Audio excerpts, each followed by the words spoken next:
নিত্য সেবা এবং লাইফ মেম্বার সম্মেলনে আগত সমস্ত নিত্য সেবক এবং আয়োজক সদস্যদেরকে ইসকন মালদার পক্ষ থেকে জানাই আন্তরিক শুভেচ্ছা, অভিনন্দন এবং বিনম্র প্রণাম। দেখে খুব ভালো লাগছে যে এত সংখ্যায় আপনারা এসে উপস্থিত হয়েছেন, এটা খুব ভালো লক্ষণ। কারণ কলিযুগে মানুষ ধর্মীয় অনুষ্ঠানে আসতে চায় না, কিন্তু ইসকন মালদাবাসী আপনারা যে ভক্ত, আপনারা এটাকে ভুল প্রমাণ করছেন। শনিবারের সন্ধ্যাবেলায় মানুষ বিভিন্ন আনন্দ করার জন্য বিভিন্ন জায়গায় যায়, তো কিন্তু আপনারা অন্য জায়গায় না গিয়ে ভগবান শ্রী চৈতন্য মহাপ্রভু শ্রী শ্রী রাম মহাদেবের কৃপা আশীর্বাদ লাভ করার জন্য এই অনুষ্ঠানে উপস্থিত হয়েছে। এবং আপনারা যে লক্ষ্মী নারায়ণের নিত্য সেবায় যুক্ত হয়েছেন তার জন্য অসংখ্য ধন্যবাদ। যেহেতু এখানে ইসকনের অনেক দীক্ষিত ভক্ত, পুরনো ভক্ত রয়েছে এবং একই সঙ্গে আজীবন সদস্য তাও রয়েছেন, তাই আমি শ্রীমন মহাপ্রভু শিক্ষার উপর কিছু বলার চেষ্টা করব। তো শ্রীমন মহাপ্রভু কলিযুগে আবির্ভূত হয়েছেন কলিযুগের যুগ ধর্ম হরিনাম সংকীর্তনকে স্থাপন করার জন্য। কারণ কলিযুগের ধর্ম হচ্ছে নাম সংকীর্তন। ভগবান শ্রীকৃষ্ণ ভগবদ গীতায় বলেছেন, পরিত্রাণায় সাধনা বিনাশায় চ দুষ্কৃতম ধর্ম সংস্থাপনার্থায় সম্ভবামি যুগে যুগে। তিনি বলেছেন যে আমি প্রতি যুগে আবির্ভূত হই। কি কারণে আবির্ভূত হই? পরিত্রাণায় সাধনা, সাধুদেরকে পরিত্রাণ করার জন্য, বিনাশায় চ দুষ্কৃতম, দুষ্কৃতকারীদের বিনাশ করার জন্য, এবং ধর্ম সংস্থাপনার্থায়, ধর্মকে স্থাপন করার জন্য। এক একটি যুগে ভগবানকে লাভ করার পন্থাকে বলা হয় ধর্ম। এক একটি যুগে ভগবানকে এক একভাবে লাভ করা যায়। সত্য যুগে ভগবানকে ধ্যানের মাধ্যমে লাভ করা যায়। আপনারা জানেন বাল্মীকি মুনি ৬০,০০০ বছর ধরে ধ্যান করে ভগবানকে লাভ করেছেন। ত্রেতা যুগে যজ্ঞের মাধ্যমে ভগবানকে লাভ করা যায়। দ্বাপর যুগে মন্দিরে বিগ্রহ তার পূজার মাধ্যমে ভগবানকে লাভ করা যাবে। আর কলিযুগে ভগবানকে লাভ করার পন্থা হচ্ছে হরিনাম সংকীর্তন। কিন্তু হরিনাম সংকীর্তন তাদের সহজ পন্থা, সেই কারণে মানুষ ভাবে হরিনাম করি ভগবানকে পেয়ে যাব, তো মানুষের বিশ্বাস হয়। সেই কারণে শ্রীমন মহাপ্রভু আজ থেকে ৫০০ বছর আগে আবির্ভূত হয়ে এই পন্থাকে সবার কাছে পৌঁছে দিয়েছে। এবং ছিল প্রভুপাদ আন্তর্জাতিক কৃষ্ণ ভগবানন্দ সংঘের প্রতিষ্ঠাতা আচার্য, তিনি হরিনামকে ভারতবর্ষের সীমানাকে অতিক্রম করে সারা পৃথিবীতে এই হরিনাম সংকীর্তনকে তিনি প্রচার করেছেন। তো সেই আলোচনায় যাওয়ার আগে আমি বলতে চাইছি যে কলিযুগে হরিনাম ছাড়া আমরা অন্য কোনো ভাবে ভগবানকে পেতে পারি না। আর কলিযুগে হরিনাম ছাড়া অন্য কিছু করার মতো আমাদের কোনো যোগ্যতা নেই। আমরা যে কলিযুগের মানুষ, এই কলিযুগটা হচ্ছে সব থেকে নিকৃষ্ট একটি যুগ। সত্য যুগে ভগবানের যে প্রবর্তিত ধর্ম তার ৪টি পা ছিল। ধর্মের ৪টি পা: সত্য, দয়া, তপ এবং শৌচ। এই ৪টি হচ্ছে ধর্মের পা। ধর্ম এই ৪টি পায়ের উপর দাঁড়িয়ে থাকে। সত্য যুগে এই ৪টি পাই ছিল, কিন্তু কলিযুগে ধর্মের কটা পা? কলিযুগে ধর্মের একটা, তাও ৯০ পা। ওই পাটা মনে হচ্ছে একটু প্যারালাইসিস হয়েছে, ঠিক আছে, সেই পাটা ও ঠিকমতো ভাবে ফেলতে পারে না। সেই পাটাকে সত্য, এই সত্যের উপর দাঁড়িয়ে আছে কলিযুগের ধর্ম। তাই কলিযুগ হচ্ছে, আমরা নিজেকে মনে করি খুব আধুনিক যুগ এবং আমরা খুব এগিয়ে আছি। কেন এগিয়ে আছি? কারণ কলিযুগ এখন ল্যাপটপ, কলিযুগ এখন প্রজেক্টর, কলিযুগ এখন প্লেন, মোবাইল ফোন, এবং তার সঙ্গে সঙ্গে এখন নতুন নতুন প্রযুক্তি, ফেসবুক, হোয়াটসঅ্যাপ, তার মাধ্যমে যে মানুষ ভাবছে যে আমরা অনেক অগ্রগতি করছি। কিন্তু এই সমস্ত তথাকথিত যে উন্নতি, সেই উন্নতিগুলি অগ্রগতির লক্ষণ নয়, এগুলো হচ্ছে অবনতির লক্ষণ। কারণ মোবাইল ফোন, মোবাইল, আগে মানুষ ফোন নাম্বারটা মনে রাখতে পারে, এখন মোবাইল ফোনের কৃপায় নিজের ফোন নাম্বারটা মনে থাকে। এটা আমি নিজের ব্যক্তিগত অভিজ্ঞতা থেকে বলছি। তবু আমি ওকে জিজ্ঞেস করি, আপনার ফোন নাম্বারটা কত? ও দেখে নিয়ে দেখি মোবাইলে আছে। অর্থাৎ নিজের ফোন নাম্বারটা মনে রাখার মতো ক্ষমতা আমাদের নেই, আর অন্যের ফোন নাম্বার তো দূরের কথা। কারণ সবকিছু তো মেশিনের মধ্যে আছে। অর্থাৎ আমাদের সমস্ত বুদ্ধি, সমস্ত স্মৃতিশক্তি এখন কার উপর নির্ভরশীল? মেশিনের উপর নির্ভরশীল। কিন্তু অন্যান্য যুগে, কলিযুগ শুরু হওয়ার আগে কোন মেশিনের প্রয়োজনীয়তা ছিল না। কলিযুগ শুরু হওয়ার আগে কোন বইয়ের প্রয়োজনীয়তা ছিল না। বৈদিক জ্ঞানকে বলা হয় শ্রুতি। শ্রুতি মানে একবার শ্রবণ করলে সেটা সারা জীবন মনে রাখার ক্ষমতা রাখে। পরীক্ষিত মহারাজ তিনি রাজত্ব শুরু করেন, তখন থেকে কলিযুগ শুরু হয়। কলিযুগের প্রারম্ভে ব্যাসদেব ভাবলেন যে কলিযুগের অধঃপতিত অবস্থার উপর নির্ভর করে এখন আর বেদকে শ্রুতি পর্যায়ে রাখা যাবে না। তো সেই কারণে ব্যাসদেব বৈদিক সমস্ত গ্রন্থকে তিনি লিপিবদ্ধ করলেন বইয়ের আকারে দিয়ে। কারণ কলিযুগের স্মৃতিশক্তি খুব খারাপ। অর্জুনকে কৃষ্ণ 700 শ্লোক বলেছিল, ভগবদ গীতা 700 শ্লোক। এই শ্লোক বলতে 45 মিনিট লেগেছিল। অর্জুনকে সেই শ্লোক একবার শুনে তার মনে ছিল পুরোটা 700 শ্লোক। আর কৃষ্ণকেও এই 700 শ্লোক বলার আগে তার আগে দিন প্রস্তুতি নিতে হবে, তাকে 700টা শ্লোক বলতে হবে। তাই ভগবানকেও শ্লোক বলতে প্রস্তুতি নিতে হয়নি। আর অর্জুনকে 700টা শ্লোক শোনার পরে তখন অর্জুন যুদ্ধক্ষেত্রে নোট দিচ্ছে না, 1 নম্বর শ্লোক নোট, 2 নম্বর শ্লোক নোট, শুনছে আর বলে রাখছে। যখন শ্রীমদ ভাগবত বলা হচ্ছে, সুখদেব গোস্বামী বলছেন ভাগবত, পরীক্ষিত মহারাজ শুনছে এবং তার সঙ্গে সঙ্গে সুত গোস্বামী শুনছে। 18,000 শ্লোক শ্রীমদ ভাগবতে, 18,000 শ্লোক আছে। সুত গোস্বামী একবার করে প্রতিটি শ্লোক শুনেছে, 18,000 শ্লোক শুনেছে। সেই একই শ্লোক তিনি নৈমিষারণ্যে সমস্ত ঋষিদের কাছে 18,000 শ্লোক অ্যাজ ইট ইজ তিনি আবার বর্ণনা করেছেন। এটা তো স্মৃতিশক্তি। কিন্তু আমাদের স্মৃতিশক্তিটা এরকম খুব খারাপ। তো সেটাকে তো কলিযুগের শুরুতে, আজ থেকে প্রায় 100-150 বছর আগেও মানুষের স্মৃতিশক্তি খুব প্রখর ছিল। দাক্ষিণাত্যে, দক্ষিণ ভারতে একটা প্রতিযোগিতা হয়। কিসের প্রতিযোগিতা? স্মরণ শক্তির প্রতিযোগিতা। তো একজন এসে বসবে, আর এরকম এত লোক না, 100টা লোক বসে থাকে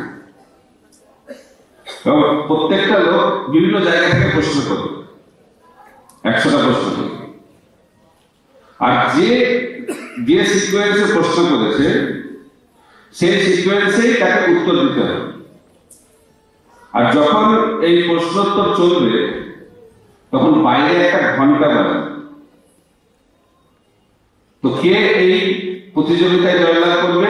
যে 100টি প্রশ্ন যে সিকোয়েন্সে করা হয়েছিল সেই সিকিউরিটি উত্তর দিতে পারবে, আর এই প্রশ্নোত্তর চলাকালীন বাইরে কতবার ঘন্টা বেজেছিল সেটা বলতে হবে, এবং সেই প্রতিযোগিতাকে জয়লাভ করতে পারবে। এরকম স্মৃতিশক্তি। আর এখন আমাদের স্মৃতিশক্তির কি অবস্থা? নিজের মোবাইল ফোন মনে থাকছে না, কি করা যাবে? এগুলো কেন বলছি আমি? যে আমাদের অবস্থাটা বোঝানোর জন্য। কলিযুগের মানুষের, যে আমরা খুব গর্বিত না, আমরা খুব অগ্রগতি করছি, কিন্তু কলিযুগে আমাদের অবস্থা হচ্ছে অত্যন্ত নিম্ন স্তরের অবস্থা, অধঃপতিত অবস্থা। এবং সেই কলিযুগের মানুষের যে বিভিন্ন গুণ, অর্থাৎ খারাপ গুণ, সেগুলি শ্রীমদ্ ভাগবতের প্রথম স্কন্ধের প্রথম অধ্যায়ে ব্যাখ্যা করা হয়েছে। আমি আমার আজকের আলোচনার যে মুখ্য বিষয় তাতে প্রবেশ করার আগে আমি এই একটা সূচনা দিতে চাইছি। সেখানে বলা আছে, প্রায়ণ অল্পায়ুষ সভ্য কল অস্মিন যুগে জানা মন্দা সুমন্দ মতয় মন্দ ভাগ্যাহী উপদ্রুতা। এই শ্লোকে সুত গোস্বামী বলছেন, এই শ্লোকের মাধ্যম দিয়ে কলিযুগের মানুষের বৈশিষ্ট্য ব্যাখ্যা করা হয়েছে। আমরা কি গুণে বিভূষিত কলিযুগের মানুষ, সেই সম্বন্ধে ব্যাখ্যা করা হয়েছে। তো প্রথম গুণটি হচ্ছে কলিযুগের মানুষের আয়ু হচ্ছে অল্প, প্রায় অল্প আয়ুষ সভ্য। বেশি দিন আমরা বাঁচি না। আমরা কত বছর বাঁচি? কলিযুগের আয়ু নির্ধারিত করা হয়েছে 100 বছর। কিন্তু আমাদের জীবনযাত্রার অবনতির ফলে 100 বছরে মানুষ বাঁচে না। এবং 100 বছর বাঁচলে খবরের কাগজে আসে না, 100 বছর বাঁচে না। তো আমি একবার অস্ট্রেলিয়াতে ক্লাস দিয়েছিলাম, তখন আমি আয়ু নিয়ে বলছিলাম, কারণ বিদেশে সুইসাইড তো খুব বেশি হয়। 100 বছর বাঁচার তো দূরের কথা, স্টুডেন্ট লাইফে সুইসাইড, বিবাহিত জীবনে সুইসাইড, কথায় কথায় সুইসাইড। সেই জন্য কাগজে দেখছিলাম 11-এর পরে একটা ছেলে, তোর মা বকেছে, রেজাল্ট খারাপ হয়েছে, ফেসবুকে বলছে গুড বাই, দিয়ে সুইসাইড করেছে। সুইসাইড ফেসবুকে সুইসাইড নোট দেখেনি, ফেসবুকে বলছে আমি চললাম। ফেসবুকের উপর ভরসা আছে, কি একটু মা বকেছে। অর্থাৎ আমাদের জীবনটা কত ভঙ্গুর কলিযুগ। তো আমি অস্ট্রেলিয়াতে বলছিলাম যে সত্যযুগে মানুষ 1 লক্ষ বছর বাঁচে, শাস্ত্রে বলা হয়েছে। ত্রেতার যুগে মানুষ 10,000 বছর বাঁচত, তারপরে 1000 বছর, আর কলিযুগে 100 বছর। তখন একজন বলছে, ভাগ্যিস কলিযুগে 100 বছর, ভগবান একটু বুদ্ধি হয়, কারণ 100 বছর বাঁচতে এত কষ্ট, যদি 1 লক্ষ বছর বাঁচতে হতো কি অবস্থা। তো মানুষ বাঁচতে চায় না, বাঁচতে পারে না, কারণ এত দুর্দশাগ্রস্ত অবস্থা কলিযুগের মানুষ। তো সেদিনকে একটা হোয়াটসঅ্যাপে আমার একটা ভক্ত একটা কাহিনী পাঠিয়েছে। তো সেখানে এই আয়ু নিয়ে আলোচনা করা হয়েছে, খুব সুন্দর, ইন্টারেস্টিং। বলা আছে, যখন স্রষ্টা গাধা বলে একটা জীবকে সৃষ্টি করলো, জানেন? গাধা চেনেন? গাধা কি গাছ? গাধার একটি যোগ্যতা রয়েছে, সে খাটে। অনেকে বলে গাধার মতো খাটছে কেন, মানে কেন খাটছে জানে না, কোনো উদ্দেশ্যহীন ভাবে খাটে, তাকে বলা হয় গাধা। তো ভগবান স্রষ্টা তখন বলেছে যে তোমার আয়ু নির্ধারিত করা হয়েছে 50 বছর। গাধা বলছে যে আমাকে তো উদ্দেশ্যহীন ভাবে খাটতে হবে, আমি 50 বছর বাঁচতে চাই, 30 বছর বাড়, আমি 20 বছর বাড়বো। তখন স্রষ্টা বলছে ঠিক আছে, তথাস্তু। তারপরে তিনি স্রষ্টা কি সৃষ্টি করেছে? কুকুর। কুকুরের কি খায়? কুকুর খায় কি খায়? মানুষের উচ্ছিষ্ট খায়। তখন স্রষ্টা কুকুরকে বলছে যে তুমি 30 বছর বাড়বে। তখন কুকুর বলছে না না, এরকম উচ্ছিষ্টকে 30 বছর আমি বাঁচতে চাই না, আমি 15 বছর বাড়বো। তখন স্রষ্টা বলছে তথাস্তু। তারপরে বাঁদর। তো বাঁদর কি করে? এক দল থেকে আরেক দলে ঘুরে ঘুরে বেড়ায় আর অন্যকে আনন্দ দেয় বিভিন্ন অঙ্গি ভঙ্গির দ্বারা। তো বাদলের আয়ু নির্ধারিত করতে স্রষ্টা 20 বছর বাঁচবে। তখন বাদল বলছে আমি 20 বছর বাঁচবো না, আমি 10 বছর বাঁচবো। তখন স্রষ্টা বলেছে তথাস্তু। এবার পালা করেছে পুরুষ মানুষ। তো পুরুষ মানুষের স্রষ্টা বলছে তুমিও তো সব থেকে উন্নত জীব, তোমার বুদ্ধি সব থেকে বেশি, তাই তোমার আয়ু নির্ধারিত করা হলো 20 বছর। তখন পুরুষ ব্যক্তিটি বলছে না না, এই অল্প সময় বাঁচলে হয়, আমাকে একটু বেশি বাঁচতে দিন। বলছে না গাধা এই যে 30 বছরটা ছেড়ে দিয়েছে, গাধা 30, তারপরে হচ্ছে কুকুরের 15 আর বাঁদরের 10, এই বয়সগুলো আমাকে দিয়ে দিন। তখন স্রষ্টা বলেছে তথাস্তু। তো সেই কারণে বলা হচ্ছে যে মানুষের মতো বাঁচে 20 বছর, প্রথম 20 বছর মানুষের মতো বাঁচে। 20 থেকে 50 কত কার মতো বাঁচে? গাধার মতো বাঁচে। কারণ 20 থেকে 50 সে সময় বিবাহ করে, তো তখন গাধার মতো থাকতে হয়, তাই জন্য কোনো অকারণে থাকতে হয়। 20 থেকে 50 গাধার মতো। তারপর যখন বুড়ো হয়ে যায় তখন 50 বছর বয়স থেকে 65 বছর, এই 15 বছর তো কোনো কাজ করতে পারে না, তো তাকে খেতে দেয়, যেটা খেতে পায় সেটাই খায়, কুকুরের মতো খায় 50 থেকে 65। তারপরে 65 হয়ে যায় তখন ছেলে মেয়েরা এক জায়গায় রাখে না তাকে। অনেক ছেলে থাকলে কিছুদিন এই বাড়িতে থাকে, কিছুদিন অন্য ছেলের বাড়িতে থাকে। তারপর মা বোনের মতো যে কি বলে এক বাড়ি থেকে বাবা এক গাছ থেকে আরেক গাছে যায়, সেরকম বৃদ্ধ লোকেরা এক বাড়ি থেকে আরেক বাড়িতে যায় আর নাতি নাতনিদেরকে আনন্দ দেয়। এটা হচ্ছে মানুষের জীবন, এই কিন্তু বাঁচা, এটা হচ্ছে কলিযুগের একটা লক্ষ্য। বুঝা যাচ্ছে? আমি কথা বলার উদ্দেশ্য হচ্ছে যে কলিযুগের মানুষের আয়ু হচ্ছে খুব কম, অল্প হয়। তারপরে পরবর্তী গুণটা হচ্ছে কলিযুগে মানুষ হচ্ছে কলহপ্রিয়। অর্থাৎ কলহ মানে হচ্ছে ঝগড়া। আমরা ঝগড়া করি, হাত তোলাতে চাইছি না, তো কারা আমরা সবাই ঝগড়া করি। কারণ কলিযুগের একটি যোগ্যতা আছে, কলিযুগে জন্ম লাভ করার একটা যোগ্যতা হচ্ছে আমাদের ঝগড়া করতে হবে। এবং কার মধ্যে ঝগড়া হয়? পিতা মাতার সঙ্গে ছেলে মেয়ে ঝগড়া হয়, স্বামী স্ত্রীর ঝগড়া হয়, ভাই ঝগড়া হয়, পরিবারে ঝগড়া হয়, পাড়ায় ঝগড়া হয়, রাজ্যে ঝগড়া হয়, দেশে ঝগড়া হয়, জাতিতে ঝগড়া হয়, বিভিন্ন ভ্যারাইটি, প্রচুর ঝগড়া। তো ঝগড়া যখন আপনি ঝগড়া যদি দেখতে চান, আপনারা যারা ট্রেন বাসে যাবেন,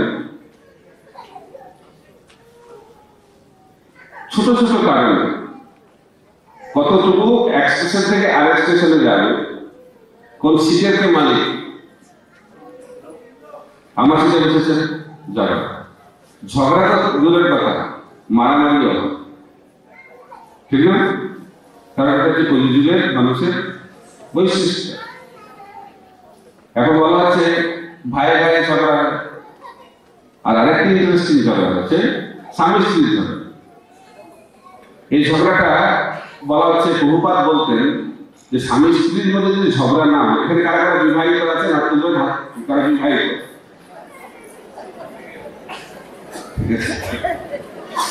আর কারা বিবাহ করতে চান, বিবাহ হয়নি, এটা লজ্জার ব্যাপার, বলবেন না, কিন্তু এটা ইন্টারেস্টিং। তো আগেকার দিনে তো মানুষ কিভাবে হয়তো বাবা মা ঠিক করে দিত। আমার বড়টার বিয়ে হয়েছিল, বিয়ে হওয়ার আগে কথা বলা তো দূরের কথা, তার স্ত্রীকেই দেখে, বিবাহের দিন প্রথম দেখা। কিন্তু এখন তো বিবাহের আগে অনেকবার দেখা হয়, তাই তো? কারণ এখন আমাদের কি করে বিবাহ হয়, এখন অন্যভাবে বিবাহ হয়। আমি কিছু বলতে চাই না, ব্রহ্মচারী মানুষ তো, কিন্তু প্রেম করে বিবাহ বলা হচ্ছে বিবাহের আগে ছেলেরা একটু বেশি কথা বলে আর মেয়েরা একটু শোনে বেশি, এটা নিয়ম। বিবাহের আগে ছেলেরা একটু বেশি বলে, মেয়েরা শোনে। বিবাহের পরে এটা উল্টে যায়, তখন স্ত্রী কথা বলে আর স্বামী শোনে। আর কয়েক বছর যাওয়ার পরে স্বামী স্ত্রী দুজনেই বলে আর পাড়া প্রতিবেশী শোনে। এটা হচ্ছে বিবাহ। তো এইটা হচ্ছে ঝগড়া। আর ঝগড়াতে সাধারণত মহিলারা জিতে গেছে। একটা কিছু মনে করবেন না, একটা কাহিনী, আকবর বীরবলের কাহিনী বলবো আপনাদের। তো একবার আকবর আর বীরবল রাস্তায় খাচ্ছে, এটা কিন্তু সত্য ঘটনা। তো সাধারণত ঝগড়া বাড়িতে হয়, স্বামী স্ত্রী ঝগড়াটা বাড়িতে হলে ভালো, কিন্তু এই কাহিনীটা একটু খুব ড্রামাটিক কাহিনী। তো স্বামী স্ত্রী ঝগড়া করছে, ঝগড়া করতে করতে বাড়ির বাইরে বেরিয়েছে, রাস্তায় ঝগড়া করছে। তো স্বামী যে সে বিরাট বড়, তার চেহারাটা বিরাট, আর স্ত্রীর চেহারাটা একটু ছোট ছোটখাটো, কিন্তু আওয়াজটা উল্টো। স্ত্রীর আওয়াজটা খুব জোরে হচ্ছে, আর তীব্র মানে তুমুল ঝগড়া, ক্লাইম্যাক্স বলে না, ক্লাইম্যাক্স চরম স্তরে চলে গেছে ঝগড়া হচ্ছে। আকবর বীরবল হাঁটছিল, দাঁড়িয়ে দাঁড়িয়ে দেখছে কিরকম চলছে। ঝগড়া হচ্ছে হচ্ছে হচ্ছে, যখন ঝগড়াটা একটা অন্তিম পর্যায়ে গেছে, তখন স্ত্রীটা স্বামীটার গালে এক চড় মেরেছে জোর। তখন আকবর অবাক হয়ে গেছে, স্বামীটা কি করে দেখা যায়, কারণ স্বামীর যদি একটা যায় স্ত্রী তো মাথা নিচু পড়বে। কিন্তু দেখা গেল যে স্বামীটার চড়টা খেয়ে না মাথা নিচু করে সেটা দিকে চলে গেছে। তখন আকবর খুব রেগে গেছে, বলছে কি ছেলে নাকি? তখন বীরবল একটু মজা করছে, বলছে এইসাই হতে হয়, বলছে এরকমই হয়। বলছে কিরকম হয়? বলছে সবার জন্য এরকম হয়। বলছে হ্যাঁ, সবার জন্য এটা। আকবর আমি এটা বিশ্বাস করি, কারণ আকবর তো স্বামী, তো যেন বলছে না আমাকে সবার জন্য হয়। তো বলছে তাহলে সব স্বামীকে ডাক। ঠিক আছে, তো বীরবল সমস্ত স্বামীদেরকে ডেকেছে। ফলটা কত বড় ছিল জানি না, এর থেকে অনেক বড় হবে। তো সমস্ত স্বামীরা এসে ভর্তি হয়েছে। আকবর বীরবল সেই হলে এসে প্রবেশ করেছে। তো বীরবল বলছে সমস্ত স্বামীদেরকে যে আপনাদের কাছে আমি একটা প্রশ্ন রাখবো, সেই প্রশ্নের উত্তর যদি হ্যাঁ হয় তাহলে আপনারা এই হল থেকে পাশের হলে চলে যাবেন। ঠিক আছে, প্রশ্নটা কি? প্রশ্নটা হচ্ছে আপনারা কি আপনার স্ত্রী যেটা বলে সেটাই শোনেন? এটা যে প্রশ্ন। তো তখন জিজ্ঞাসা করলো আপনারা কি প্রশ্নটা বুঝতে পেরেছেন? তো বীরবল আবার প্রশ্নটা বলেছে আপনারা কি আপনাদের স্ত্রী যেটা বলে সেটাই শোনেন? এই প্রশ্নের উত্তর যদি হ্যাঁ হয় তাহলে আপনারা এই হল থেকে পাশে হলে চলে যাবেন। তখন আস্তে আস্তে সব ধীরে ধীরে পাশে হলে যাচ্ছে, আর আকবর বীরবল চুপচাপ দেখছে। আর বীরবল মুচকি মুচকি হাসছে। আকবর ভাবছে সবাই চলে গেলে তাহলে একটা বদনাম হয়ে যাবে। সবাই আস্তে আস্তে সবাই যাচ্ছে পাশে, পুরো হল ফাঁকা, কিন্তু একজন দাঁড়িয়ে আছে। তখন আকবর বলছে দেখছো, একজন তো পাওয়া গেছে, আমার সাম্রাজ্যে অন্তত একজন পাওয়া গেছে যে স্ত্রী যেটা বলে সেটা শোনে না। তো বীরবল বলছে উত্তেজিত হওয়ার কোনো কারণ নেই, চলুন যাই গিয়ে ব্যাপারটা জিজ্ঞেস করি। তো দুজন গেছে, দুজন গিয়ে জিজ্ঞেস করছে যে তাহলে আপনি তো স্ত্রীর কথা শোনেন না তাই না, এই জন্য আপনি গেলেন না বলে? বলছে ওরকম না ব্যাপার। যে কিরকম ব্যাপার? বলছে স্ত্রী আমাকে বলে দিয়েছিল এখানে আসার আগে যেখানে ভিড় থাকবে সেখানে একটু দূরে থাকবে, তো সেই কারণে এত ভিড় এখানে আসে। তো বক্তব্যটা হচ্ছে এটাই জগতের নিয়ম। কলহ, কলহ হচ্ছে কলিযুগের একটি লক্ষণ। তো সেই কারণে দেখবেন এখন কথায় কথায় ঝগড়া, কথায় কথায় ঝগড়া। এবং কথায় কথায় ঝগড়াতে সীমাবদ্ধ থাকছে না, ছোট ছোট কারণে বিবাহ দিচ্ছে। ইংরেজিতে যাকে বলে ডিভোর্স। আগে আমরা শুনতাম ডিভোর্স হিন্দি সিনেমায়, আর ডিভোর্স কোথায় হয়? বিদেশে হয়। এখন তো ডিভোর্সের রেট খুব হাই, প্রচন্ড বেশি। কেন? কারণ মানুষের একে অপরের প্রতি সহ্য করার ক্ষমতা খুব কম। একবার একটা ভক্ত বিবাহ করবে বলে গেছে গুরু মহারাজের কাছে। কেন বিবাহ করবে? বলছে ব্রহ্মচারী আশ্রমে থাকে, তো একটা ঘরে ব্রহ্মচারী অনেকে থাকে, তো অনেকে নাক ডাকে, তার ঘুম হয় না। বলছে আমার আর ঘুম হচ্ছে না, আমি শান্তিতে জীবনযাপন করতে চাই, তো ওই জন্য বিবাহ করবো, তাহলে একটা ঘরে থাকতে পারবো। তখন গুরু মহারাজ বলছে কি গ্যারান্টি আছে যে তোমার বউ না ডাকবে না? আমি শুনেছি যে নাক দেখার জন্য ডিভোর্স অনেক আছে, আর ডিভোর্স হলে অনেকের ক্ষতি হতে পারে। যেন এখানে উকিল আছেন কিনা, তো অনেকের ক্ষতি হচ্ছে জীবনে, কিন্তু উকিলদের কিন্তু বাজার খুব রমরমা, কোনো কিছু কেসের অভাব নেই। কারণ মানে বলা হচ্ছে যে যত কেস কোর্টে আছে ভর্তি, তার থেকে ডিভোর্স রেটটা খুব বেশি, প্রচুর কেস, কথায় কথায় ডিভোর্স হয়ে যাচ্ছে। তার কারণটা হচ্ছে যে কলিযুগ কলহ দিয়ে ঝগড়া একসাথে থাকতে পারে। সেই জন্য বলে না, এখন বলেছে যে ছোট পরিবার সুখী পরিবার, কিন্তু ছোট পরিবার করতে করতে গিয়ে পরিবারই না, এটাই মুশকিল হয়ে গেছে। শ্রীমদ ভাগবতে বলা হচ্ছে যে বাড়িতে মা থাকে না সেটা পরিবার না, সেটাকে বনভূমির সাথে তুলনা করা হয়েছে।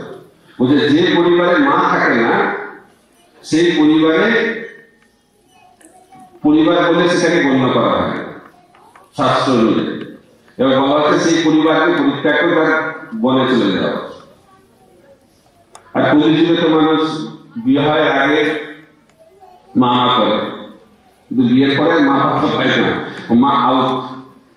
কারণ আরেকটা ঝগড়া খুব ইন্টারেস্টিং ঝগড়া হয় বৌমার সঙ্গে শাশুড়ির ঝগড়া, এটা আরেকটা ইন্টারেস্টিং। কিন্তু যেহেতু ঝগড়া নিয়ে কিছু জায়গায় কথা বলে যাবে না, আমাদের টপিকে প্রবেশ করতে হবে, তো আমি বোঝাতে চাইছি যে কলিযুগের মানুষ কলহ প্রিয়। তারপরে আছে মন্দা। মন্দা মানে হচ্ছে অলস। কলিযুগের মানুষ হচ্ছে অলস। কিসে অলস? ভগবান সম্বন্ধে জানাতে খুব অলস। ভগবত ভক্তি, ভগবান সম্বন্ধে বিষয়ে কোনো উৎসাহ নেই।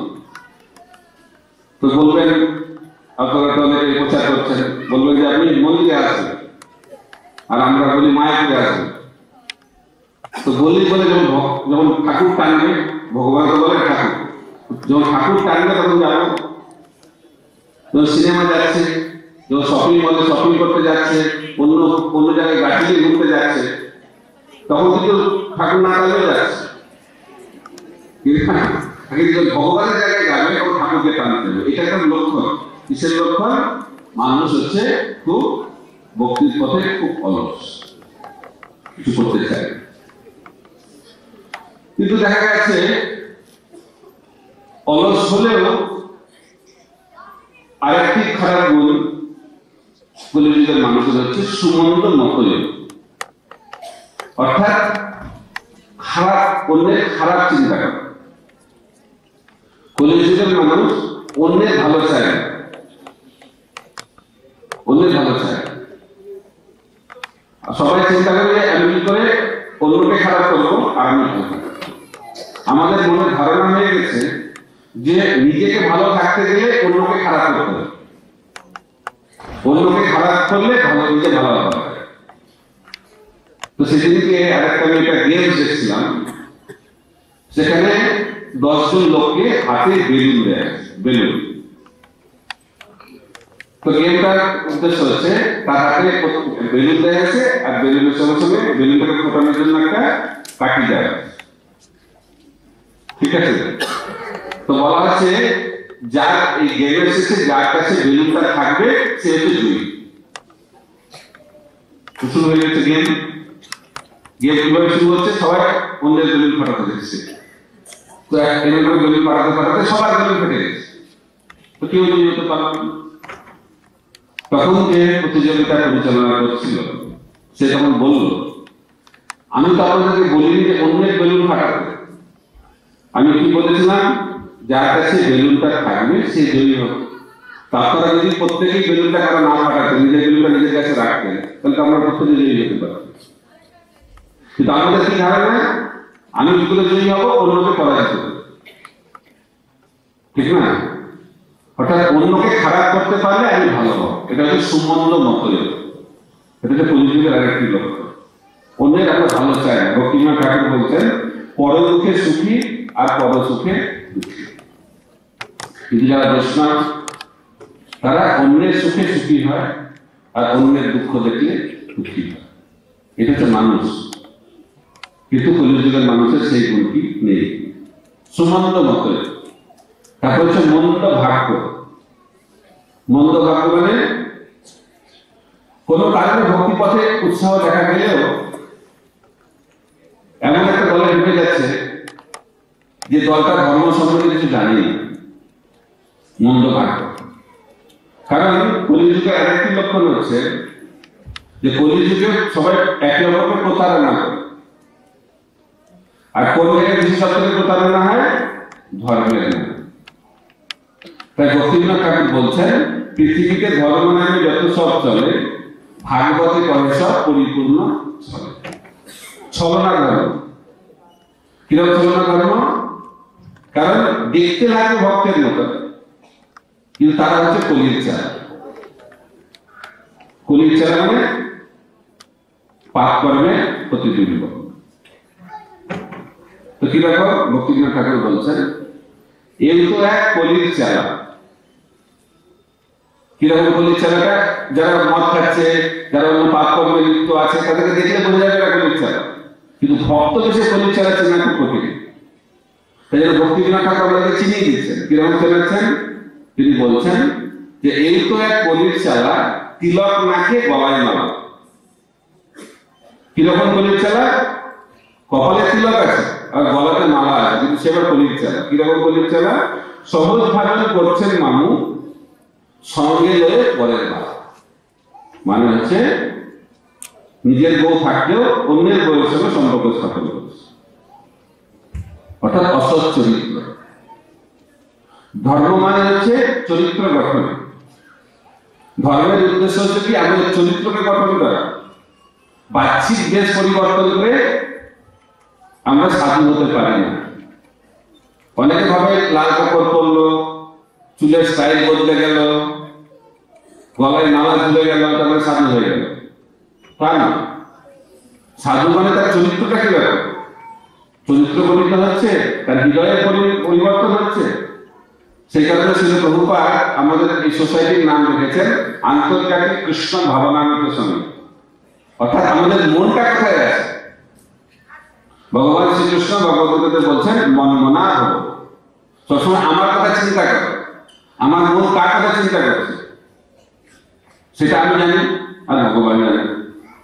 অনেকে বলছে হরে কৃষ্ণ হচ্ছে, কিন্তু মনে কি হচ্ছে সেটা কে জানে? তা আমি জানি আর পরমাত্মা জানেন। তাই আমি সবাইকে ঠকাতে পারি, কিন্তু ভগবানের তো ঠকাতে পারবো না। তাই ভক্ত মানে সে সৎ হবে। কিরকম সৎ? তার ভেতরটা এবং বাইরেটা এক হবে, এবং সে সক্রিয়ভাবে চেষ্টা করবে যে কি করে সবসময় কৃষ্ণ চিন্তায় মগ্ন থাকা যায়। তো সেই কারণে যে কৃষ্ণ ভক্তির অভ্যাস করে। কিন্তু কলিযুগের মানুষ এই তথাকথিত ধর্মের দ্বারা প্রভাবিত হয়। কিরকম প্রভাবিত হয়? ও আমি ধর্ম করছি, আমি দীক্ষা হয়ে গেছে, প্রভু আমার দীক্ষা হয়ে গেছে। দীক্ষা হচ্ছে কি হয়েছে? তুমি কি করছো? একটা লোক যাচ্ছিল ট্রেনে করে, ইস্কনের একজন সন্ন্যাসী সে ট্রেনে যাচ্ছে, তো যাচ্ছে, তো ওরকম লোক বলছে আমার দীক্ষা হয়ে গেছে। তো সন্ন্যাসীকে জিজ্ঞেস করছে, দীক্ষা হয়েছে? তো আপনি জব করেন? বলছে আমার দীক্ষা হয়ে গেছে। বলছে ভাগবত পাঠ করেন? দীক্ষা হয়ে গেছে। মন্দিরে যান? দীক্ষা হয়ে গেছে। কি মাথা গন্ডগোল কি? বিভিন্ন প্রশ্ন করছি, একই উত্তর, দীক্ষা হয়ে গেছে, দীক্ষা হয়ে গেছে। তখন সন্ন্যাসী মহারাজ জিজ্ঞেস করছে, আরে তুমি কি আমার প্রশ্ন বুঝতে পারছো? বলছে হ্যাঁ। আমি এক প্রশ্ন করছি, উত্তর বলছে না না, আপনি যেরকম প্রশ্ন করলেন সঠিক উত্তর দিচ্ছি। যথার্থ প্রশ্ন যথার্থ উত্তর, পারফেক্ট কোশ্চেন পারফেক্ট অ্যান্সার। কিরকম? বলছে আমি তো তোমাকে একটা অদ্ভুত প্রশ্ন, আমি তোমাকে একটা প্রশ্ন করছি কিন্তু উত্তর দিচ্ছ অন্যরকম। বলছে কোথায়? আমি তো ঠিক উত্তর দিচ্ছি। বলছে আমি তোমাকে দিচ্ছি জব করো, ওকে দীক্ষা হয়ে গেছে। মন্দিরে যাও, দীক্ষা হয়ে গেছে। ভাগবত করো, দীক্ষা হয়ে গেছে। আমি তো প্রশ্ন উত্তরের সম্পর্ক পাচ্ছি না। বলছে তার জন্য আপনাকে আমি একটা ব্যাখ্যা দিতে হবে। বলছে কিরকম? বলছে দেখুন, আমি যদি জব করি, আমি যদি ভাগবত পাঠ করি, আমি যদি মন্দিরেই আমাকে যেতে হবে, দীক্ষাটা নিলাম কেন? কিন্তু তখন গুরুদেব করবে, সেই জন্য তাকে দীক্ষা দিয়েছি না। আমরা ভাবি যে দীক্ষা হয়ে গেল, দীক্ষা হয়ে গেল মানে গুরুদেব আমাকে ভগবত নেবে, তবে আকর্ষিত দীক্ষা তো হয়ে গেছে। দীক্ষা মানে দীক্ষা মানে আমি একটা স্কুলে প্রবেশ করলাম। কেউ যদি ভাবে যে ইঞ্জিনিয়ারিং কলেজে ঢুকে গেছি, আমি ইঞ্জিনিয়ার হয়ে গেছি, এখানে একটা স্টুডেন্ট থাকে। আমার একটা বন্ধু আইআইটি বম্বেতে পড়াশোনা করেছিল, সে আমাকে এই গল্পটা বলছিল। বলছে ইঞ্জিনিয়ারিং কলেজে 3 ধরনের স্টুডেন্ট থাকে। এক ধরনের স্টুডেন্ট, তারা বিন্দাস হয়ে বেড়াচ্ছে, পরীক্ষার আগের দিন কোনো অসুবিধা নেই, আনন্দে ঘুরছে।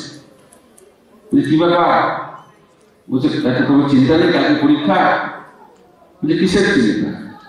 ভগবানও আমাকে বাঁচতে হতে পারবে না, চিন্তাটা কথা। অর্থাৎ জীবনে ওই ক্লাসে যায় নাকি? আর একটা ক্যাটাগরি হচ্ছে তারাও ঘুরে বেড়াচ্ছে, খুব বিন্দাস ঘুরে বেড়াচ্ছে। বলছে কি ব্যাপার? তাহলে সে প্রত্যেকটা ক্লাসে গেছে এবং রেডি।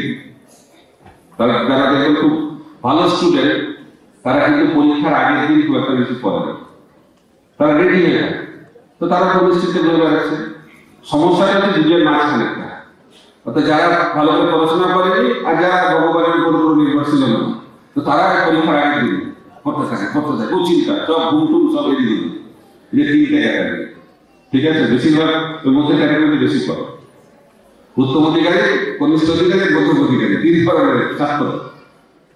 তো তাদেরকে জিজ্ঞেস করা হয়েছে, তো আমার বন্ধুটাকে জিজ্ঞেস করছে যে তুমি তো অ্যাডমিশন নিয়েছো, কলেজে ভর্তি হয়েছো, বাবা মার পয়সা খরচা করছো, তো পড়াশোনা করো।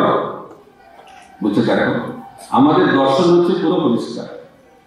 কলেজের ভেতরে ঢোকার দায়িত্ব আমার। এন্ট্রান্স পরীক্ষা দিয়েছি, কলেজে ঢুকে গেছি। কলেজ থেকে বার করানোর দায়িত্ব কলেজ অথরিটি। এটা আমার কোনো হাত নেই। আমাদের দীক্ষা নেওয়াটাও সেটা। আমি দীক্ষা নিয়ে নিয়েছি, এখন আমি ভগবত ভাবে যাবো কি যাবো না গুরু দেবী। তো ঠিক যেভাবে কলেজ অথরিটি আমাকে পাস করাতে পারে না, ঠিক একইভাবে গুরু আমাকে ভগবানকে পৌঁছে দিতে পারে না যদি আমরা চেষ্টা না করি।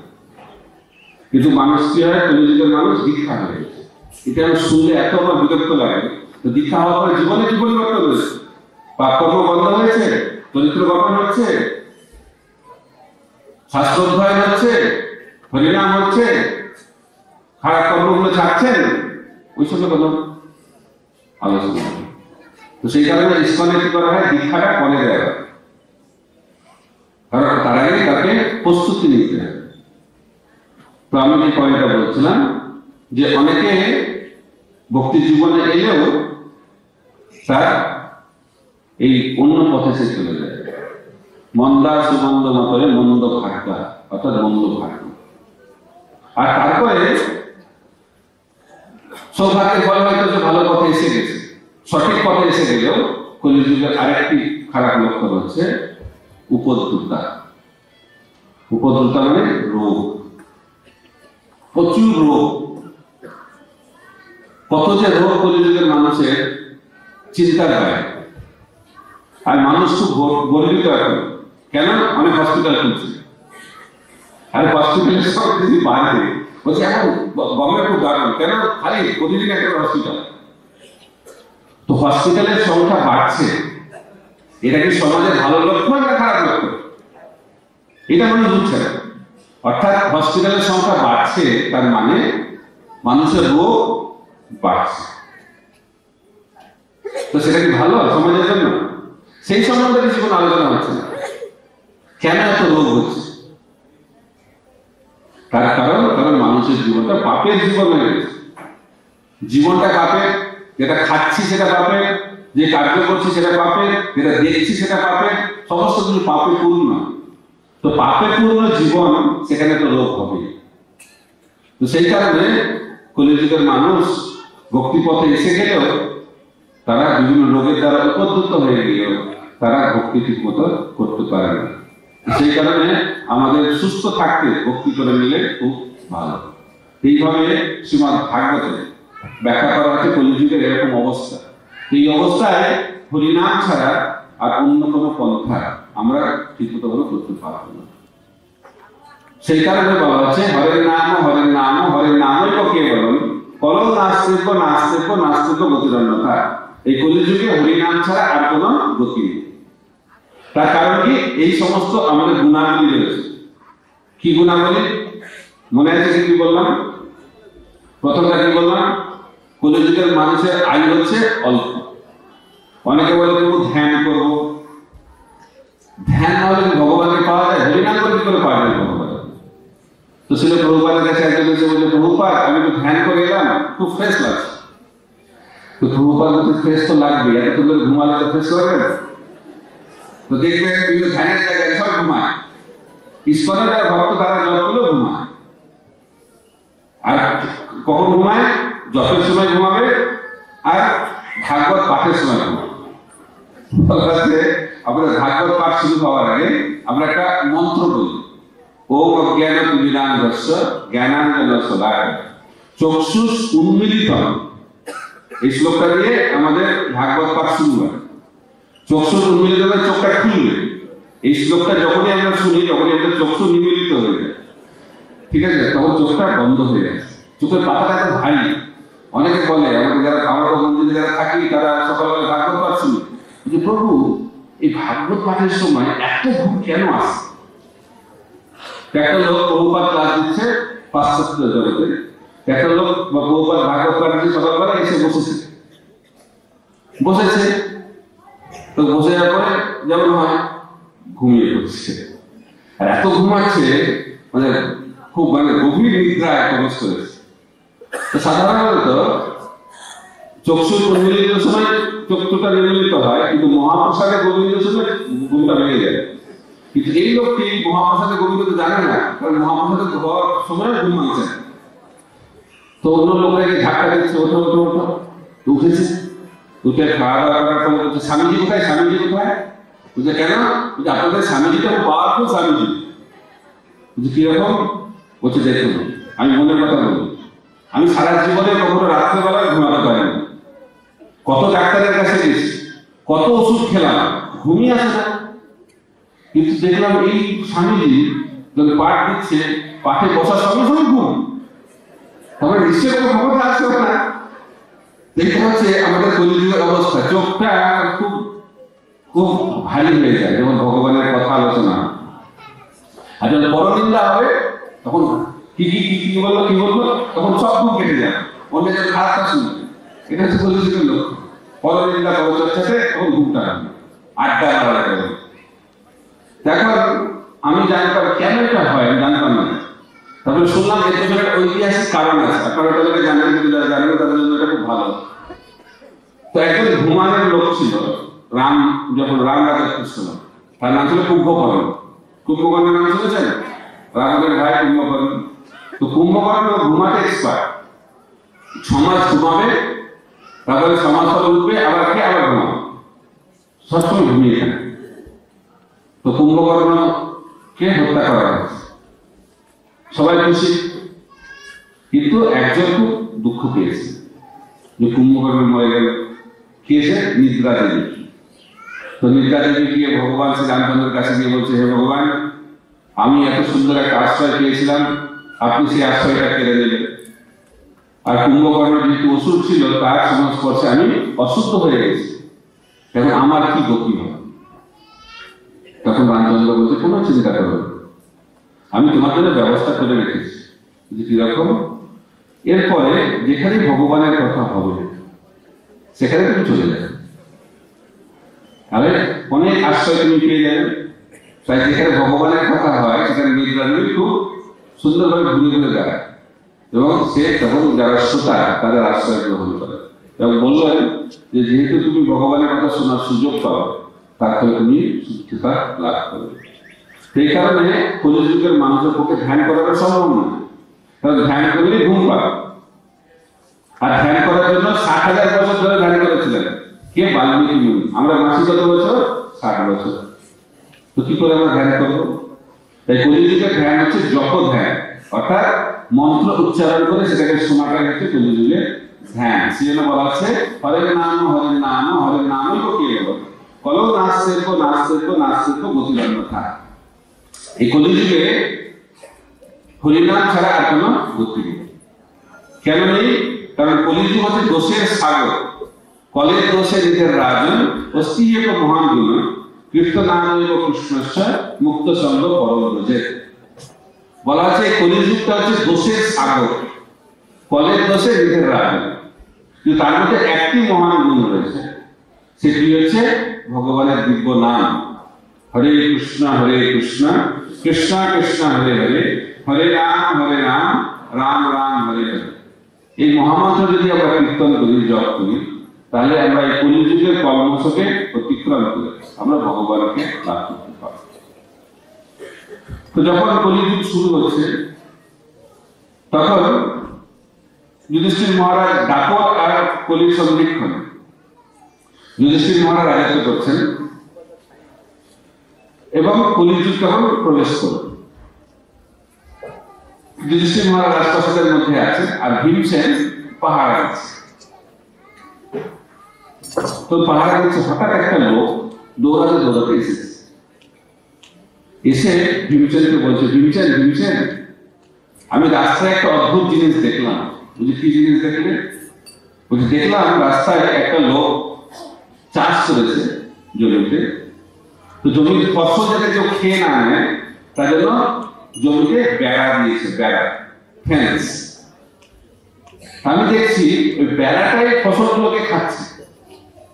অদ্ভুত ব্যাপার, বেড়া কি করে ফসলকে খাচ্ছে? এই প্রশ্নের উত্তর আপনি দিতে পারবেন? বলছে আমার তো অত বুদ্ধি নেই, ভেতরে আমার দাদা যুধিষ্ঠির মহারাজ আছে, তিনি আপনার প্রশ্নের উত্তর দিতে পারেন। ওই ভেতরে চলে গেল। তো কিছুক্ষণ পর আরেকজন আছে দৌড়াতে ভীমসেন আমি একটা অদ্ভুত জিনিস দেখলাম। যে কি অদ্ভুত জিনিস দেখলাম? যে একটি লোক একটা পাত্রে, বিরাট বড় পাত্রে জল ভর্তি করে রেখেছে, পুরো ভর্তি আছে পাত্রটা। সেই পাত্র থেকে জলটা আরো কয়েকটা পাত্রে ভর্তি করলো। তো ছোট ছোট পাত্রগুলো সব ভরে গেল, কিন্তু যখন আবার ছোট পাত্রগুলো থেকে বড় পাত্রে জলটা ঢালছে, বড় পাত্র আর হচ্ছে। এটা কি ব্যাপার? অদ্ভুত ব্যাপার। জলের পরিমাণ তো এক আছে, কেন তো বড় পাত্রটা ভরছে না? তখন ভীমসেন বলছে আমি এই প্রশ্ন উত্তর দিতে পারবো না, ভেতরে যুধিষ্ঠির মহারাজ আছে, তিনি আপনার প্রশ্ন উত্তর দিতে পারবেন। কিছুক্ষণ পর আরেকজন এসে দৌড়াতে এসে বলছে ভীমসেন আমি রাস্তায় একটা অদ্ভুত জিনিস দেখলাম। কি জিনিস দেখলাম? একটা লোক একটা হাতে ছুঁচ নিয়েছে আর একটা হাতে হাতি নিয়েছে। তো দেখলাম হাতিটা ছুঁচের ফুটো দিয়ে ঢুকে গেল, কিন্তু হাতির লেজটা আটকে গেল। এটা কি করে সম্ভব? এত বড় হাতি সে ঢুকে গেল আর লেজটা কি করে আটকে গেল? আমি বুঝতে পারছি। তো ভীমসেন বলছে আমি এই প্রশ্ন উত্তর দিতে পারবো না, ভেতরে যুধিষ্ঠির মহারাজ আছে, সে আপনার প্রশ্ন উত্তর দিতে পারবে। তো কিছুক্ষণ পর আরেকজন এসে বলছে ভীমসেন আমি রাস্তায় আরেকটা অদ্ভুত জিনিস দেখলাম। কিরকম? দেখলাম একটা বিরাট বড় পাথর, পাহাড়ের মতো। একটা লোক পাতলা সুতো দিয়ে টানছে, কিন্তু সেই পাথরটা, পাহাড়টা গড়িয়ে গড়িয়ে আসছে। কিরকম একটা অদ্ভুত ব্যাপার। এই প্রশ্নের তুমি উত্তর দিতে পারবে না? কারণ ভীমসেন বলছে আমি এই প্রশ্ন উত্তর দিতে পারবো না, ভেতরে যুধিষ্ঠির মহারাজ আছে, সেই প্রশ্নের উত্তর দিতে পারবে। তখন চারজন ঢুকে গেছে, কেউ আর বেরোচ্ছে না। ভীমসেনের সম্বন্ধে চারজন ঢুকলো, কেউ বেরোচ্ছে না কেন?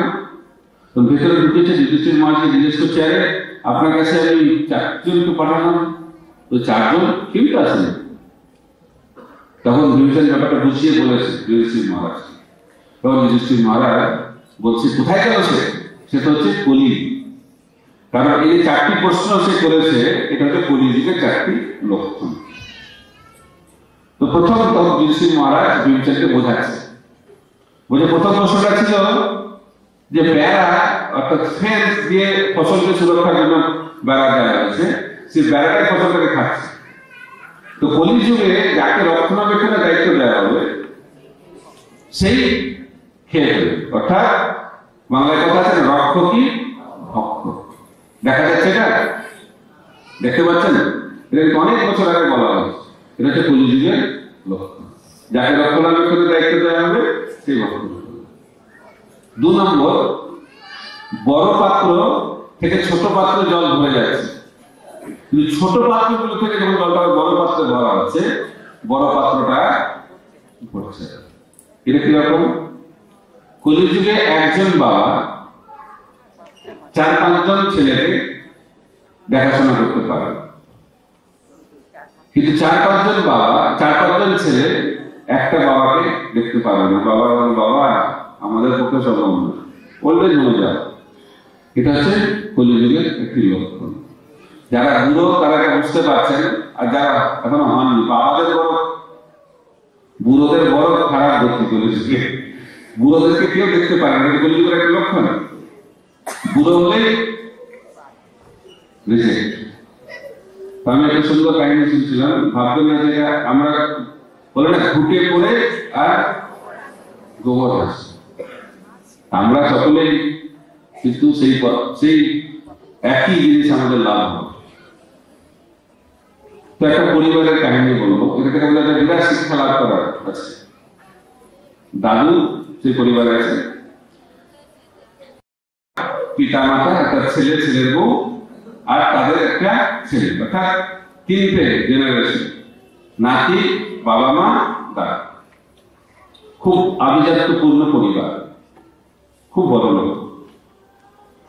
তো খুব ভালো ডাইনিং টেবিলে খাওয়া দাওয়া করে, আর দামি প্লেটে খায়, কাঁচের প্লেট, দামি কোম্পানির প্লেট। একদিন কি পুরো হয়ে গেছে, দাদু হাত থেকে প্লেটটা পড়ে গেছে, আর পরে প্লেটটা ভেঙে গেছে। আর যেহেতু দামি প্লেট ভেঙে গেছে, বৌমা একদম রুদ্রমূর্তি ধারণ করেছে, খুব ঘাটানি দিয়েছে শ্বশুর। জানেন এটা কত দাম, কত পয়সা দিয়ে এটা প্লেটটা কিনতে হয়েছে, কিন্তু সেখানে কাউ জানেন না।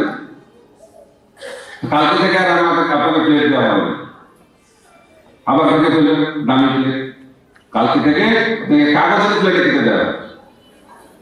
ঠিক আছে, কি আর যা বললাম না যে 15 বছর কি থাকতে হবে, উপরের মধ্যে থাকতে হবে, তো থাকছে, যেটা দেয় সেটা খেতে হবে। পাতায়, কাগজের পাতায় খায়। কিন্তু নাতিটা এটা দেখে খুব দুঃখ, দাদুর এই পরিস্থিতিতে।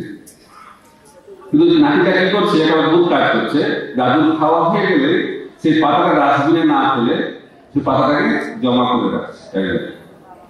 অনেকগুলো পাতা হয়ে গেছে। একদিন বাবা মা দেখতে পেয়েছে, আরে পাতাগুলোকে ডাস্টবিনে না ফেলে এইভাবে রেখেছে কেন? বলে তোমাদের কাছ থেকে তো শিখছি। বুঝলি কিরকম? আমি তো দেখছি যে তোমাদের কাঁচের প্লেট কেনার টাকা নেই এখন আমার দাদুর জন্য। বলা যায় না আমার রোজগারটা কেমন হবে, আমার একটা কাগজের প্লেট কেনার টাকা থাকবে না, তাই এখন থেকে জোগাড় করে রাখছি তোমাদের জন্য। তো এটা হচ্ছে এই জগতের নিয়ম। এরকম এটা হচ্ছে কলিযুগের একটি লক্ষণ। অর্থাৎ একজন পিতা 5 জন ছেলেকে দেখাশোনা করতে পারবে, কিন্তু 5 জন ছেলে মিলেও একজন পিতাকে দেখতে পারবে না, তাহলে বুড়োদের দশা খুব খারাপ হয়ে যাবে। 3 নম্বর, হাতি ছুঁচের ফুটো দিয়ে ঢুকে যাচ্ছে আর লেজ আটকে যাচ্ছে। এটা হচ্ছে কলিযুগের বিচার ব্যবস্থা। কিরকম? বড় বড় চোর ফাঁকে দিয়ে যাবে, আর যারা ছোট চোর, ছিচকে চোর, তারা ধরা করে জেলে খাটবে। এটা হচ্ছে কলিযুগের বিচার ব্যবস্থা। এটা একটা বিচার ব্যবস্থার লক্ষণ কলিযুগ। এটি কিন্তু খারাপ লক্ষণ। কিন্তু চতুর্থটা হচ্ছে ভালো লক্ষণ, বলা হচ্ছে বড় পাথর পাহাড়ের মতো, তাকে পাতলা সুতো দিয়ে টানছে, পাহাড়টা গড়িয়ে গড়িয়ে আসছে। কলিযুগ হচ্ছে পাপের পাহাড়।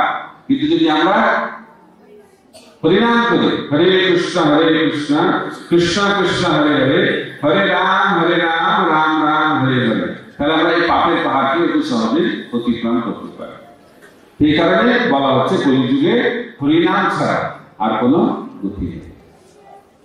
এটা আপনাদের বিশ্বাস জন্মাচ্ছে? এতক্ষণ ধরে বললাম, এটা হচ্ছে সূচনা, ইন্ট্রোডাকশন। কারণ হরিনাম ছাড়া আমাদের আর কোনো গতি নেই।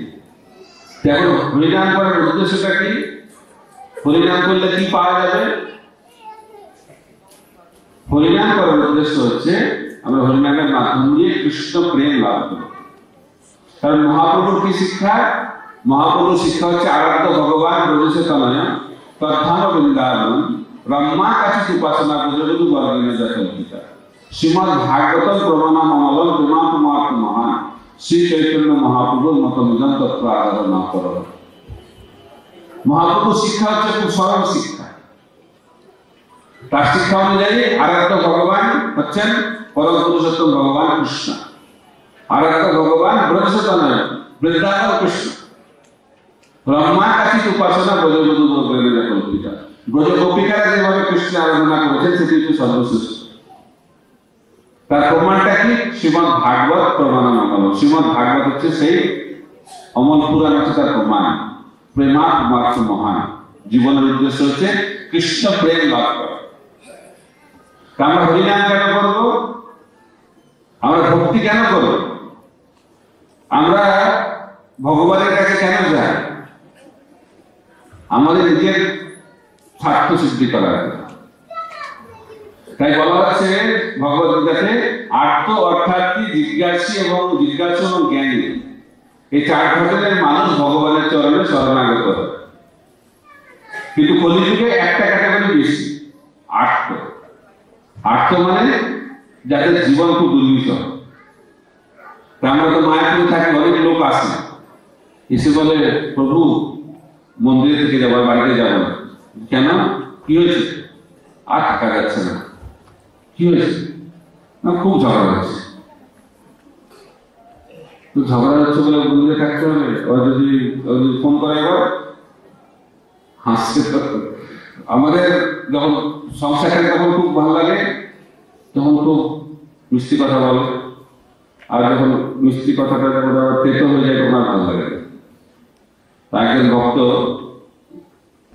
রিসেন্ট বিয়েটা হয়েছে, 1.5 বছর হয়েছে, এসে বলছে প্রভু কেন যে ভুল করলাম। আমি এখন তো আর বলে লাভ নেই, এটা হচ্ছে দিল্লিকা লাভ নেই।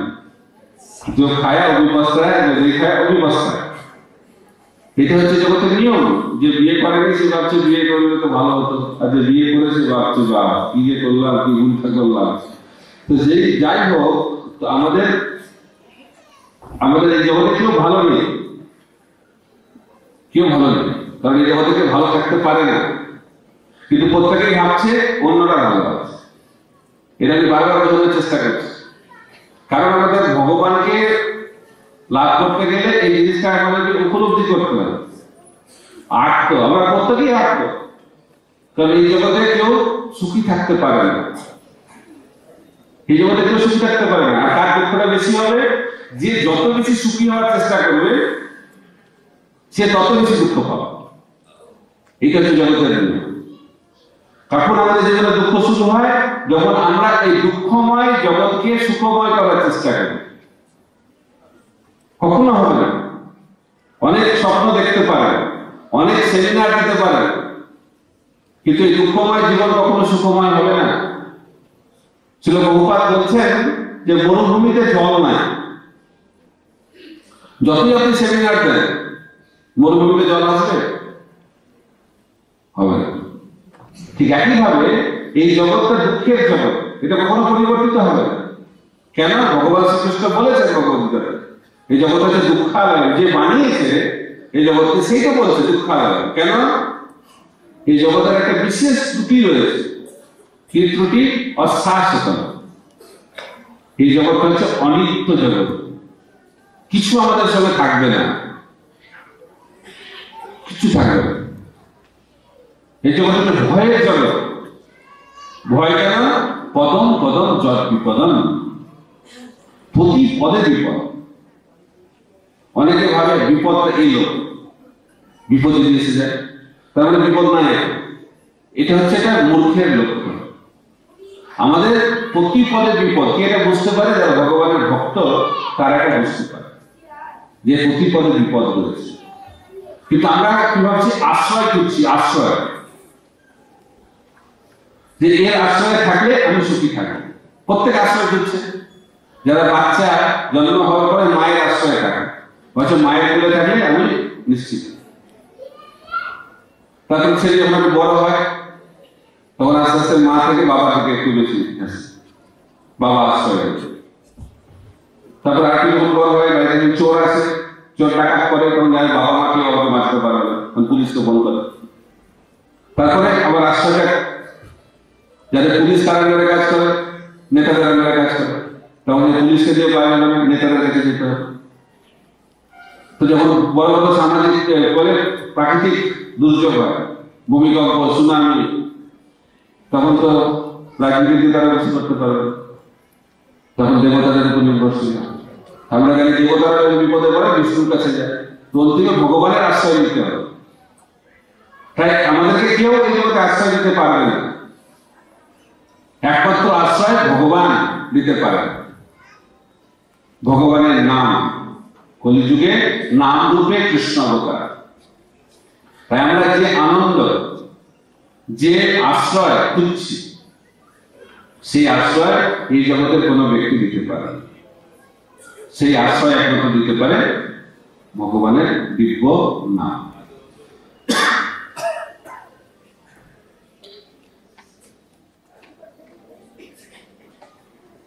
সেই জন্য ভক্তিবিনোদ ঠাকুর বলছেন, নাম বিনা কি আছে আর এই চত্ব ভুবন নাম। তো সেই কারণে আমাদের এই হরিনামের উপর এত জোর দেওয়া হয়েছে। তো সেই হরিনাম আমাদের কিভাবে করতে হবে, তাই জন্য বলা হচ্ছে ভজনের মধ্যে শ্রেষ্ঠ নববিধা ভক্তি, কৃষ্ণ প্রেম কৃষ্ণ দিতে ধরে মহাশক্তি। বলা হচ্ছে যত সাধন ভজন রয়েছে তার মধ্যে শ্রেষ্ঠ হচ্ছে নববিধা ভক্তি। কেন? এই নববিধা ভক্তি করতে কৃষ্ণ প্রেম এবং কৃষ্ণ পাওয়া যায়।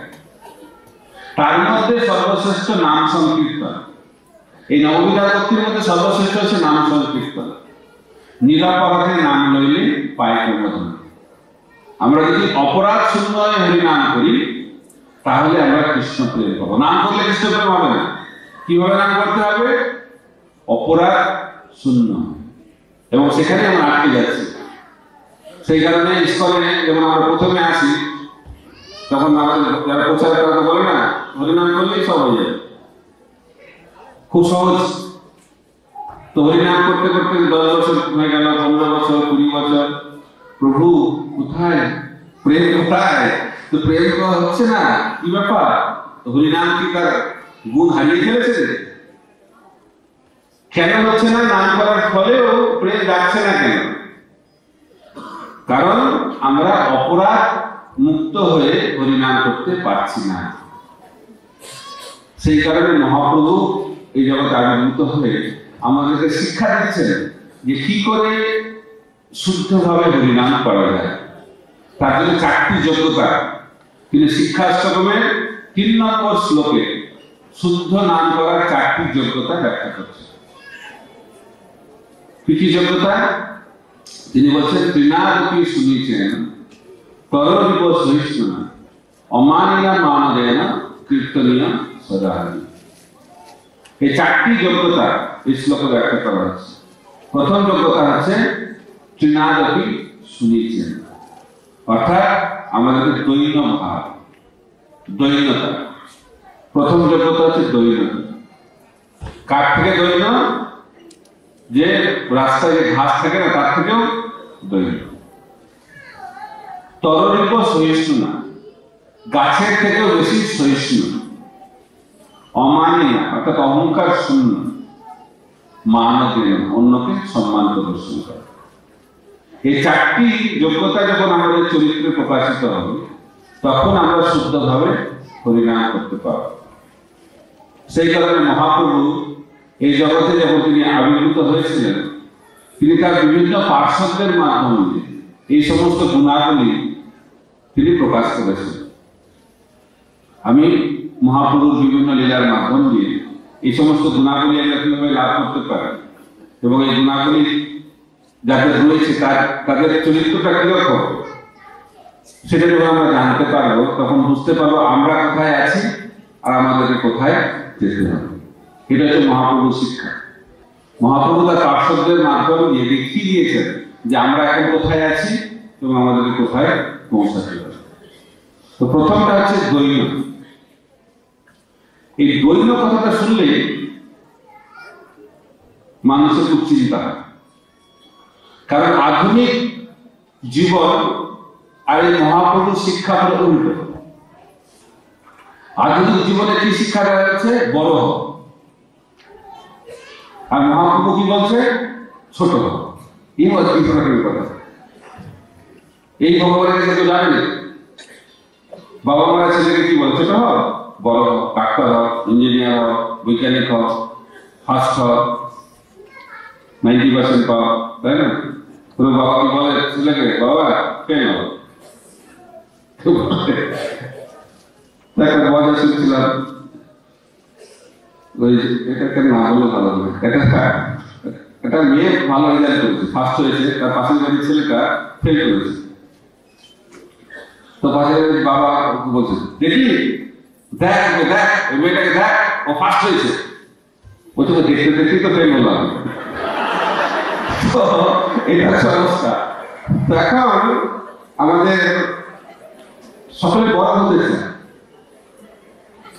কিন্তু মহাপ্রভুর কি শিক্ষা? মহাপ্রভুর শিক্ষাটা হচ্ছে যে ছোট। সনাতন গোস্বামী মহাপ্রভুর সঙ্গে মিলিত হলেন, মহাপ্রভুকে জিজ্ঞেস করলেন যে মহাপ্রভু, আমাকে তো অনেকে বিদগ্ধ পণ্ডিত বলে, আমি একজন মহান ব্যক্তি, কিন্তু আমি তো জানি যে আমি কত মূর্খ। কিরকম মূর্খ? আমি নিজে জানি না আমি কি। তো সেই কারণে সনাতন গোস্বামী মহাপ্রভুকে জিজ্ঞেস করলেন যে আমি কি। এটাকে বলে অর্থাৎ ব্রহ্ম জিজ্ঞাসা। আমাদের আধ্যাত্মিক জীবন তখনই শুরু হবে যখন আমাদের মধ্যে এই প্রশ্নটা যায়। আমরা কত প্রশ্ন করছি, ছোটবেলা থেকে বাবা মাকে প্রশ্ন করি, স্কুল কলেজে গিয়ে শিক্ষক শিক্ষিকাকে প্রশ্ন করি, অফিস আদালতে কত প্রশ্ন উত্তর চলছে, সব সময় প্রশ্ন উত্তর। টিভি খুলবেন, সব জায়গায় প্রশ্ন উত্তর, প্রশ্ন উত্তর, প্রশ্ন উত্তর। কিন্তু আমরা এই আসল প্রশ্নটা করছি না যে আমি কে, কেন মরে যাবে তা করতে হবে। আমি কে এবং আমি দুঃখ চাই না, আমার কেন দুঃখ হয়। আমি মরতে চাই না, আমাকে কেন মরতে হয়। আমি মৃত্যু হতে চাই না, আমাকে কেন মৃত্যু হতে হয়। আমি রোগ চাই না, আমাকে কেন রোগগ্রস্ত হতে হয়। এই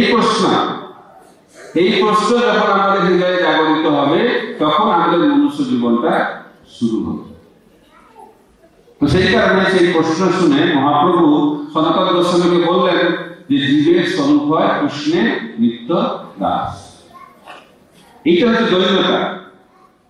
আমরা দাস হতে শিখব, কারণ আমরা দাস, কিন্তু আমরা সেটা ভুলে যাচ্ছি এবং ভুলে গিয়ে আমরা প্রভু হওয়ার চেষ্টা করছি। এবং যতই আমরা প্রভু হওয়ার চেষ্টা করি না কেন, আমরা কখনো প্রভু হতে পারবো না, কারণ একলা ঈশ্বরের কৃষ্ণ আর সব। কিন্তু আমরা মনে করছি যে আমরা হচ্ছি প্রভু, স্বাধীন। আর কৃত্য মানে কি? যে দুটো পরাধীন। তো আপনারা যদি জীবনটাকে দেখবেন, পর্যালোচনা করবেন, আমরা প্রতিটি পদক্ষেপে আমরা হচ্ছি পরাধীন, অন্যের দ্বারা নিয়ন্ত্রিত, অন্যের উপর নির্ভরশীল, জন্ম থেকে শুরু করে মৃত্যু পর্যন্ত।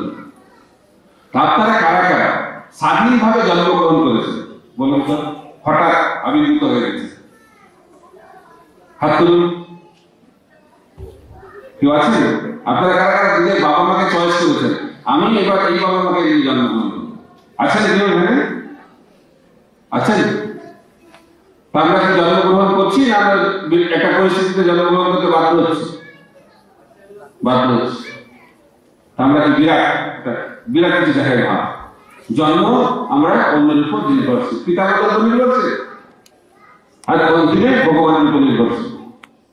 আমাদের নিজের কর্ম অনুযায়ী আমরা একটা জন্ম লাভ করি। তারপরে ছেলে যখন ছোট থাকে কার উপর নির্ভরশীল? মা বাবার উপর নির্ভরশীল, মায়ের উপর নির্ভরশীল, বাবার উপর নির্ভরশীল। তারপর স্কুলে যায়, ক্লাসরুমে বসে, সেখানে কি স্বাধীন না পড়াবে? স্বাধীন? ওখানে নিয়ন্ত্রিত, কার উপর নিয়ন্ত্রিত? কার দ্বারা নিয়ন্ত্রিত? শিক্ষকের দ্বারা নিয়ন্ত্রিত। তাই জন্য স্কুলে ভালো লাগে না, ও কলেজে যাবে। তো কলেজের ইচ্ছা থাকলেও উপায় নেই, ক্লাসরুমে বসলেই ওই প্রফেসর বকবক করবে, তাই তো নিয়ন্ত্রিত। তারপরে বলে আর পড়াশোনা করতে ভালো লাগছে না, আর বাবা মার পয়সা নিয়ে আমি কতদিন চাইবো, আর ভালো লাগছে না, এগুলো স্বাধীন হতে চায়। তো স্বাধীন কিভাবে হবে? এটা চাকরি। চাকরি চাকরি মানে কি? চাকরি চাকরি মানে চাকর, তাই চাকর থেকে চাকরি। তো লোক বদলাচ্ছে, কিছু মনে করবেন আজকাল মহিলারাও স্বাধীন হতে চায়, খুব ভালো, কিন্তু যেই কেউ আমরা স্বাধীন না, পুরুষ হোক আর মহিলা, মহিলারা ভাবছে স্বামীর কাছে না আছে, যদি বসের কাছে যায় তাহলে স্বাধীন। তো তার কাছে চাওয়াটা ভালো, অ্যাকচুয়ালি স্বামীর কাছে চাইলে বেটার, বেটার বস। এখন সবই খারাপ করে নিজে দেখলে, তো অনেকে বাড়ির কাজ করতে চায় না। আমি যখন যাই, ফ্লাইটে যখন যাই, তো এই স্বাধীনতা দেখে আমার খুব দুঃখ লাগে। যে সমস্ত কাজগুলো বাড়িতে করতে আমরা অন্যায় প্রকাশ করি, এর হচ্ছে সে কাজ করতে বাধ্য হয়, তাই না? এখন তো মেয়েরা সন্তান দিতে চায় না, ঝামেলা। কিন্তু এর হচ্ছে ইচ্ছা না থাকলেও ছেলে কাঁদলে দৌড়াতে হবে, নিজের ছেলের কাঁদলে যদি দৌড়াতে পারবে না, কিন্তু অন্যের জন্য দৌড়াতে হবে, টাকা পাচ্ছে, ঠিক আছে? কিন্তু কি আমরা স্বাধীন? আমরা স্বাধীন চাকরি করছি, বসের উপর পড়াশোনা করছি, বসের দ্বারা আমরা নিয়ে এই জন্য আমি চাকরি করতে চাই না, আমি আর চাকরি করবো না, আমি ব্যবসা করবো, স্বাধীন। কারো ভগবান থাকুক বা না থাকুক, ব্যবসায়ীদের একটা ভগবান আছে, ইংরেজিতে বলে কাস্টমার ইজ গড। যদি একটা কাস্টমার না থাকে তো ব্যবসা হবে? তো কাস্টমার যেটা বলবে সেটাই ঠিক। কাস্টমার যদি বলে সূর্য পশ্চিম দিকে গেছে, ঠিক, পশ্চিম দিকে উদিত হচ্ছে, যেটা বলবে সেটাই ঠিক। এবং যারা ভালো ব্যবসায়ী তারা জানে। তো সেই কারণে ব্যবসা করলেও আমরা নিয়ন্ত্রিত। অন্তিমে যখন আর কাউকে পাই না সেবা করতে, কারো কিন্তু বিশ্বাস নেই, তখন বাড়িতে কুকুর বসে ভাবছি ও কুকুরের মালিক। দেখবেন এখন শহরে যারা প্রবীণ পরিবারে তারা কুকুর নিয়ে হাঁটে। একবার আমি লন্ডনে হাঁটছি, মনে করছি যে একেবারে 5টা কুকুর নিয়ে যাচ্ছে, 5টা কুকুর। বাড়িতে কোনো ফ্যামিলি মেম্বার নেই, খালি কুকুর। এবং আর যদি কুকুরের চলনে অপরাধ করে, মানুষের চলনে অপরাধ করা তো অসুবিধা নেই, কুকুরের চলনে অপরাধ করলে আপনার জেল হবে। কুকুরের ভাগ্যটা খুব ভালো হতো, কলির যুগে কুকুরের ভাগ্যটা খুলে গেছে। তো প্রভুপাত হচ্ছে আগেকার দিনে বাড়িতে লেখা থাকতো যে অতিথি দেব ভব, ভগবানের ছবি থাকতো। এখন কি লেখা থাকে? বিওয়ার অফ ডগ, কুকুর থেকে সাবধান। অর্থাৎ এখন বাড়ির কেন্দ্রবিন্দু ভগবান নেই, গড থেকে হয়ে গেছে ডগ সিভিলাইজেশন। কিন্তু ডগ সিভিলাইজেশন হোক আর যাই হোক, আমরা কুকুর পুষে পাচ্ছি, আমি কুকুরের মালিক। কিন্তু বিদেশে নিয়ম আছে, যখন কুকুর নিয়ে হাঁটাবে না, রাস্তায় কুকুর পায়খানা করে খায়, এখানে কিছু নাই। এই জন্য ওরা একটা ব্যাগ নিয়ে করে পকেটে, যখনই পায়খানা করবে তখনই বের করবে। তো কে কাজ আর কে করবে সেটা ভাবলে কুকুর, কিন্তু আমরা কুকুরের দাসত্ব শিকার। তাই আমরা যারা বুদ্ধিমান তারা বুঝতে পারে যে আমরা প্রতিটি পরিস্থিতিতে কারো না কারো দাসত্ব করতে আমরা বাধ্য হচ্ছি। কিন্তু যখন বলি ভগবানের দাসত্ব করবো, কেন? তাই আমাদের জীবনে তখনই সার্থকতা হবে যখন আমাদের এই দাসত্ব বোধকে আমরা যথাযথভাবে প্রয়োগ করব। তাই কৃষ্ণের দাসত্ব যখন আমি করব, যখন ভগবানের দাসত্ব আমি করব, তখন আমাদের জীবনটা আনন্দময় হবে। কিন্তু যখন অন্যের দাসত্ব করব, আমরা কখনো সুখী হতে পারবো না। তাই বলা হচ্ছে জীব কৃষ্ণ দাস এই বিশ্বাস করলে তো আর দুঃখ নাই। আমরা কেন দুঃখ পাচ্ছি? আমরা দুঃখ পাচ্ছি কারণ আমরা ভগবানকে ভুলে গেছি। কৃষ্ণ ভুলি দিয়েছি অনাদি গভীর মুখ, অতএব মায়া করে দেয় সংসার। এটা মানুষ বুঝতে পারছে না। মানুষ ভাবছে যে ভারতবর্ষের মানুষের টাকা নাই, বাড়ি নাই, গাড়ি নাই, তাই জন্য দুঃখ। আর আমেরিকার লোকেদের গাড়ি বাড়ি কিছু বাকি নেই, তাদের সুখে থাকা উচিত। তারা কি সুখে আছে? কোন সুখে নাই। সুইসাইড রেট সব থেকে বেশি, ডিভোর্স সব থেকে বেশি, আত্মহত্যা বলে হত্যা সব থেকে বেশি। তাহলে সেটা থেকে একটু ভারতবর্ষের মানুষ এখন জাগ্রত হবে না? তাও মানুষ সেই পাশ্চাত্য ভারতবর্ষের মানুষ সেই যে পাশ্চাত্য সংস্কৃতি হচ্ছে সমস্ত দুঃখের কারণ, সেই পাশ্চাত্য সংস্কৃতিকে ভারতবর্ষে গ্রহণ করে ভাবছে আমরা অগ্রগতি লাভ করছি। এটা হচ্ছে ভারতবর্ষের সব থেকে বড় দুর্ভাগ্য। আমাদের আসল সম্পদকে পরিত্যাগ করে আমরা পাশ্চাত্যের ভিখারি, পাশ্চাত্য সংস্কৃতির ভিখারিতে পরিণত হয়েছি। সে কারণে ছিল প্রভুপাদ যখন আমেরিকায় গেলেন, তো আমেরিকায় আমরা কি করতে যাই? ডলার কামাতে যায়, সাধুরাও যায় সব টাকা কামাতে। তো প্রভুপাদ এসে, তো প্রভুপাদকে জিজ্ঞেস করতে টাকা আপনি এখানে কি পেতে এসেছেন, কি নিতে এসেছেন? তো সেটা প্রভুপাদ বলছে আমি এখানে তোমাদের কাছে কিছু নিতে আসিনি, আমি তোমাদেরকে দিতে এসেছি। কি দিতে এসেছি? যেটা তোমরা ভুলে গেছো, সেই কৃষ্ণ ভক্তির সম্পদ তোমাদেরকে আমরা দিতে এসেছি। লন্ডনের প্রভুপাদ আছে, ব্রিটিশ, যে ব্রিটিশ আমাদের ভারতবর্ষকে শাসন করে গেছে। তো ব্রিটিশ রিপোর্টার বলছে প্রভুপাদকে, প্রভুপাদ আপনাদের কি করতে এসেছেন, কি দিতে এসেছেন? প্রভুপাদ ব্রিটিশ রিপোর্টারকে ইংল্যান্ডের বুকে দাঁড়িয়ে বলছে তার দীপ্ত কণ্ঠে, বলছে তোমরা ব্রিটিশরা, তোমরা ভারতবর্ষ শাসন করেছ এবং তারপর তোমরা অনেক কিছু চুরি করে নিয়ে এসেছো। আমি গেছিলাম ব্রিটিশ মিউজিয়ামে, সব কোহিনুর এখনো আছে, সে ব্রিটিশ মিউজিয়ামে রাখা। তো তোমরা ভারতবর্ষে অনেক কিছু চুরি করেছো, কিন্তু সবকিছু চুরি করতে গিয়ে আসল জিনিসটা চুরি করতে ভুলে গেছো। সেই যে গীতা ভাগবতের শিক্ষা যে ভারতবর্ষে যে প্রকৃত সম্পদ কৃষ্ণ ভক্তির সম্পদ, সেই সম্পদটা তোমরা চুরি করতে ভুলে গেছো। তো সেই কারণে আমি এসেছি তোমাকে সেটা প্রদান করার জন্য। এটা হচ্ছে ছিল প্রভুপাদ। এই মনোভাব যখন আমাদের ভারতবর্ষের মধ্যে জাগবে যে আমাদের অন্যের কাছ থেকে নেওয়ার কিছু নেই, কিন্তু আমাদের অনেক কিছু দেওয়ার আছে। আমরা সব থেকে বড় লোক এই পৃথিবীতে, কিন্তু সেই বড় লোক ভারতবাসী এখন পাশ্চাত্য শিক্ষার প্রভাবে গরিবে পরিণত হয়েছে। কারণ তারা ভাবছে যে কিভাবে বড়লোক হওয়া যায়, টাকা থাকলে বড়লোক হওয়া যায়। কিন্তু তারা হচ্ছে সব থেকে গরিব যাদের কাছে টাকা আছে। টাকা দিয়ে বড়লোক হওয়া যায় না। কে বড়লোক? সেই হচ্ছে বড়লোক যার কাছে সেই সম্পত্তি আছে যে সম্পত্তি টাকা দিয়ে কেনা যায় না। তাই মনুষ্য জীবনের উদ্দেশ্য হচ্ছে সেই সম্পদকে আহরণ করা যে সম্পদকে টাকা দিয়ে কেনা যায় না। এবং সেই সম্পদ কিভাবে লাভ করা যায় তার যোগ্যতা হচ্ছে শ্রীনাদপি সুমিশ্র। আমাদেরকে দৈন্য হতে হবে এবং সেই দৈন্যতা হচ্ছে প্রাথমিক যোগ্যতা, যে যোগ্যতার মাধ্যম দিয়ে আমরা ভগবানের নাম করতে পারি। যেহেতু আজকের সময় সমাপ্ত, আগামীকাল আমরা এই বিষয়ে আরো বিশদভাবে আলোচনা করব এবং আমি আজকের বক্তব্য এখানে সমাপ্ত করছি। হরে কৃষ্ণ কৃষ্ণ কৃষ্ণ হরে হরে, হরে রাম রাম রাম হরে হরে। শ্রীল প্রভুপাদ কি, সমবেত গৌর ভক্তবৃন্দ কি, নিতাই গৌর